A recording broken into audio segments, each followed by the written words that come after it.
सद्गुरुनाथ महाराज की जय। मेरे परम पूज्य, परम आराध्य, परम कल्याणी, परम श्रद्धेय मेरे सर्वेश्वर, मेरे ज्ञानेश्वर, मेरे योगेश्वर, परम सिद्ध, परम उपकारी, राजाधिराज मेरे श्री गुरुराज अवधूत भगवान नित्यानंद जी के पावन श्री चरण कमलों में अनंत अनंत वंदन, अनंत अनंत वंदन। मेरी प्रिय साधकों, हम अनंत भाग्यशाली हैं कि हम हमारे श्री गुरुराज बड़े बाबा जी भगवान नित्यानंद जी की दिव्य वाणी अमृत वाणी का महाप्रसाद ग्रहण कर पा रहे हैं। मेरे प्रिय साधकों, आप इन सूत्रों का नित्य श्रवण करना। ये ब्रह्मवाणी आपको अपने ब्रह्मावस्था में स्थापित करने वाली दिव्य कुंजी है। आइए अब हम आगे के सूत्रों का श्रवण करें।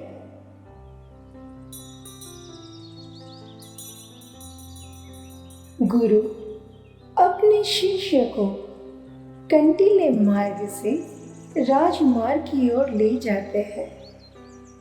ऐसे ज्ञानी गुरु दो तरह के होते हैं।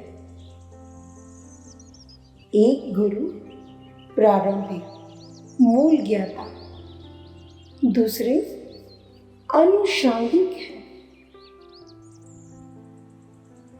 मानव मन जो कि प्रारंभिक मूल गुरु है, दूसरे अनुषांगिक है, लेकिन दोनों स्वतंत्र है। मतलब कि एक दूसरे का गुरु नहीं है। अनुषांगिक गुरु वह गुरु है जो तुम्हें कुएं में पानी दिखाए, लेकिन जगत के सभी जीवों के हृदय में बसे गुरु ही जगत गुरु है। लोग गुरु का शरीर देखकर उन्हें गुरु भाव से पूछते हैं। माला के मोती गिनने से या पादुकाएं पहन के घूमने से गुरु नहीं बना जा सकता। गुरु ब्रह्म ज्ञान की बातें करे, अनेक विध प्रकार के पत्थर शिष्यों को दे, तो भी वह सच्चा गुरु नहीं है।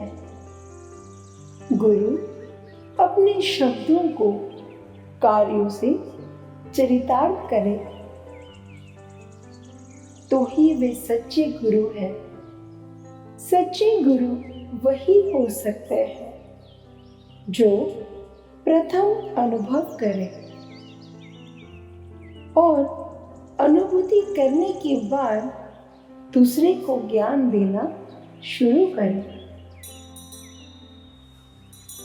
जिस गुरु ने अपना देह भाव मिटा दिया है, वही सच्चे गुरु है और गुरु कहलाने लायक है। ऐसे गुरु से ऊपर और कोई गुरु नहीं है। ऐसे गुरु ईश्वर का स्वरूप है और ईश्वर ही ऐसे गुरु है। शक्कर का स्वाद जीवा पर रखने पर ही प्राप्त होता है। शक्कर को जीवा से अलग रखे तो उसकी मिठास का अनुभव नहीं हो सकता। हजारों सालों तक राम कृष्ण गोविंद का जाप करने से मुक्ति नहीं मिलती। जो मनुष्य हृदय की समझ से जाप करता है वही मुक्ति प्राप्त करता है। गाय का दूध कभी कड़वा नहीं होता। मनुष्य को मुक्ति प्राप्त करने के लिए रामेश्वरम, बनारस जैसे तीर्थ धामों पर जाने की आवश्यकता नहीं है। मुक्ति के लिए आवश्यकता यह है कि अंतर्मुख से मन को थोड़े पलों के लिए स्थिर किया जाए। पत्थर की प्रतिमाओं के दर्शन करने से ईश्वर के दर्शन नहीं होते। पत्थर की मूर्ति का दर्शन करना सिर्फ एक भ्रमना है। सही ज्ञान के बिना मुक्ति संभव नहीं। हमें मिला हुआ मनुष्य जन्म परिणाम है। ईश्वर प्राप्ति के लिए फिर से प्रयास करना वह कारण है। हमें कारण और परिणाम की शुद्ध समझ प्राप्त करनी होगी।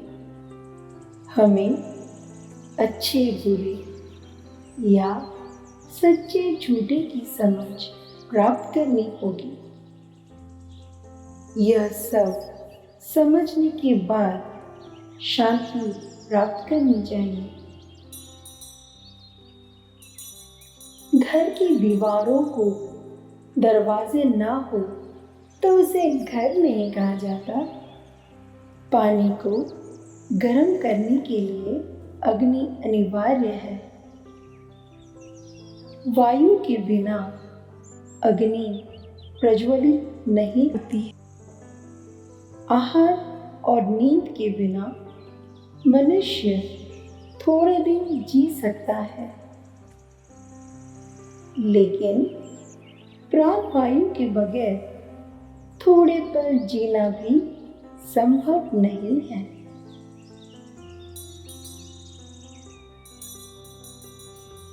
जगत का नाश मतलब उसे वायु में परिवर्तित करना।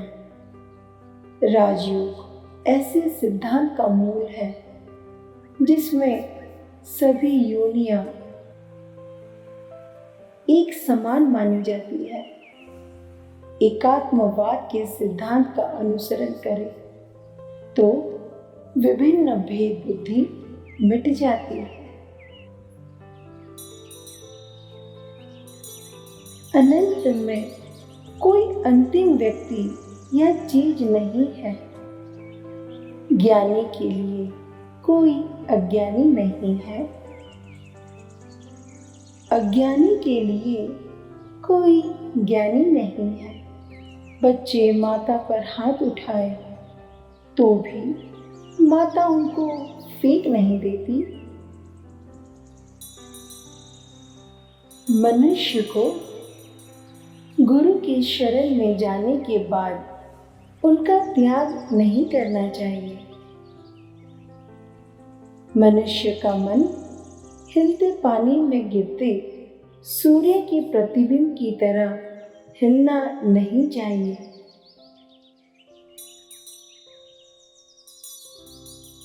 समुद्र का पानी अनंत है। तालाब का पानी एक सीमा में बंधा है। हमारा मन तालाब के पानी जैसा है। हमारा मन अच्छे बुरे की वजह है। मनुष्य अपनी अच्छी बुरी सोच से अच्छा या बुरा बनता है। ईश्वर कभी मनुष्य के साथ अच्छा या बुरा नहीं करते। इसकी वजह यह है कि बुद्धि और ज्ञान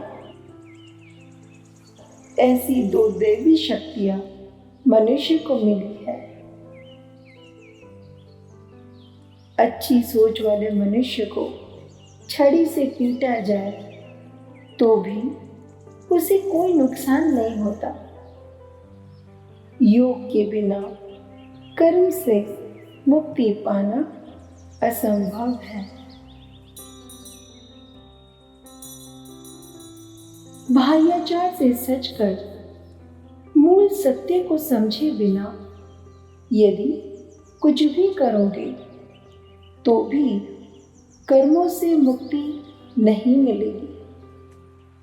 व्यक्ति अंदरूनी तौर पर दम्भी हो और बाहरी श्रृंगार से श्रृंगारित हो तो वह सच्चा सन्यासी नहीं बन सकता।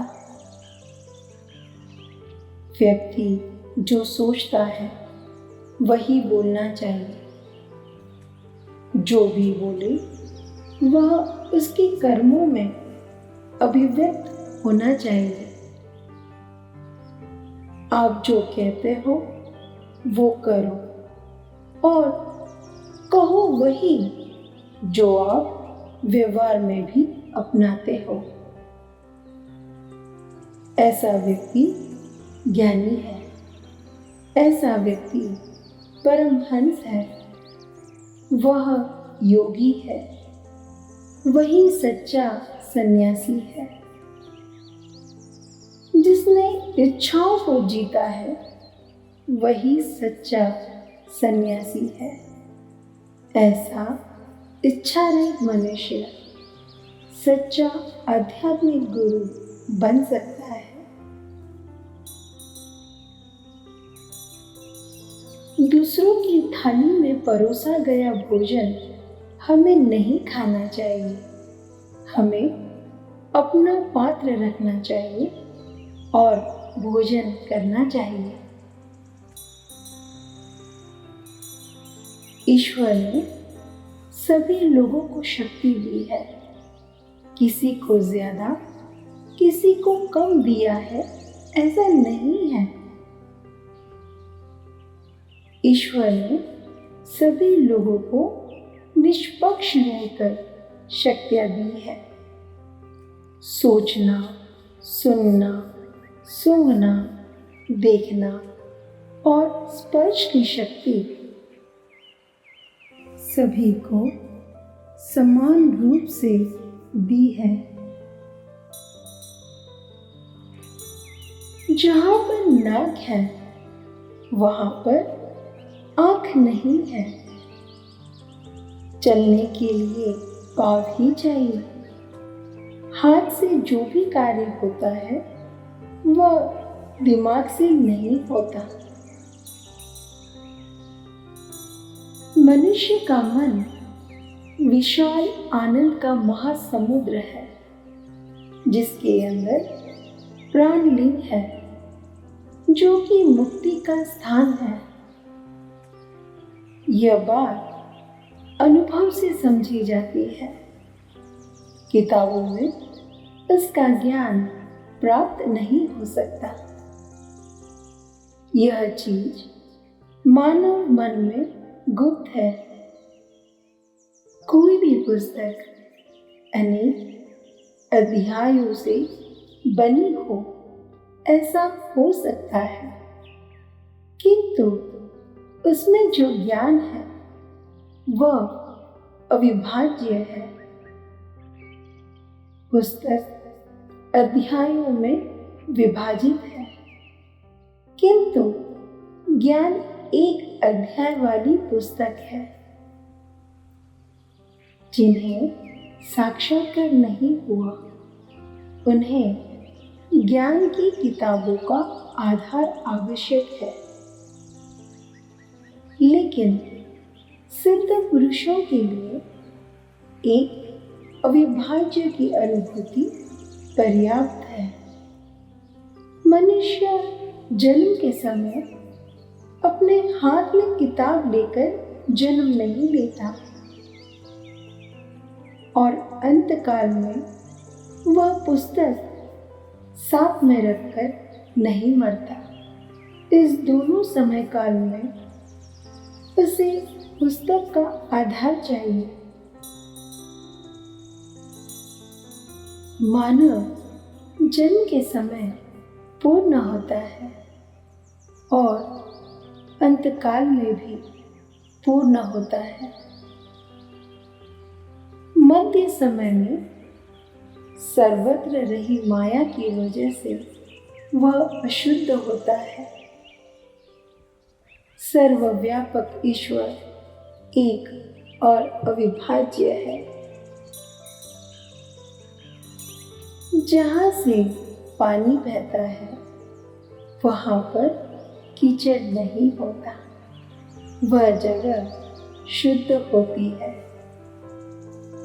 अज्ञान कीचड़ है, ज्ञान और भक्ति पानी की वह बहती धारा है। किसी को भी पैसों की भिक्षा देना या अन्नदान करना भक्ति नहीं है। भक्ति अलौकिक प्रेम का रूप है। सभी मनुष्य में ईश्वर दर्शन करना और वह भी बिना द्वैत भाव के, वह भक्ति है। सांसों को नियंत्रित किए बिना मनुष्य योगी नहीं बन सकता। वह संत या सन्यासी भी नहीं कहा जाता। बिना पतवार, नौका या जहाज चलाया नहीं जा सकता। सज्जन के लिए हर कोई सज्जन है।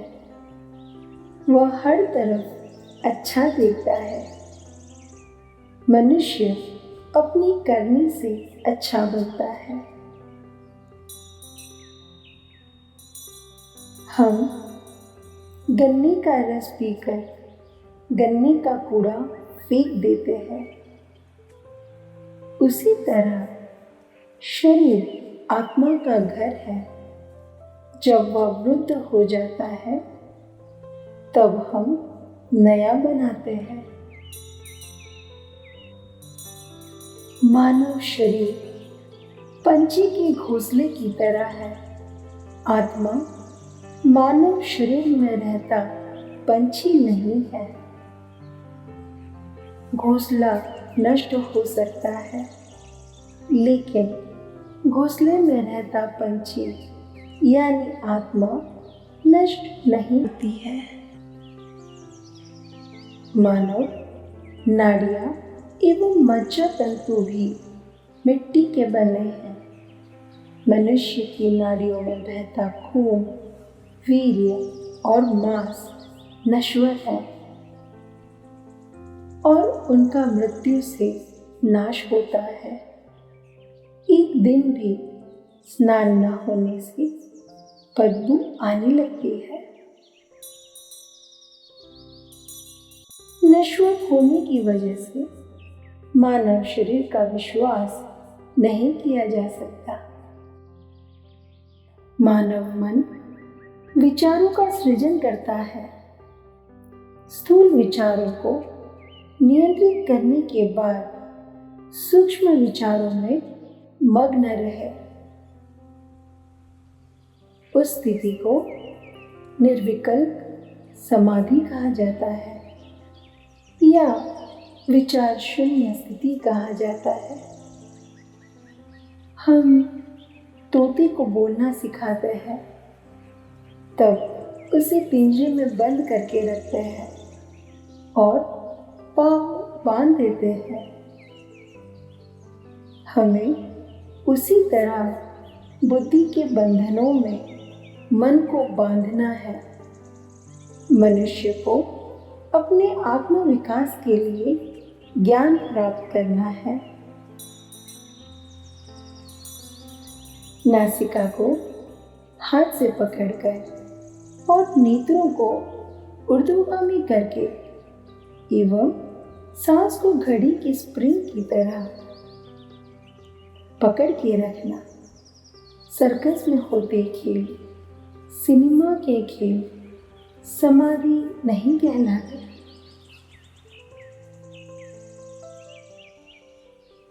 मेरी प्रिय साधक, इन सूत्रों का, इस दिव्य वाणी का नित्य श्रवण, नित्य चिंतन, नित्य रमन अवश्य करना। आप सबका कल्याण हो। मेरे श्री गुरुओं का अनंत आशीर्वाद आप सब पर सदा बरसता रहे, सबका कल्याण करता रहे। आपका जीवन अनंत अनंत आनंददायी हो, यही मेरी श्री गुरु चरणों में आप सब के लिए प्रार्थना है। सद्गुरुनाथ महाराज की जय। जय Shri Gurudev. Love you all.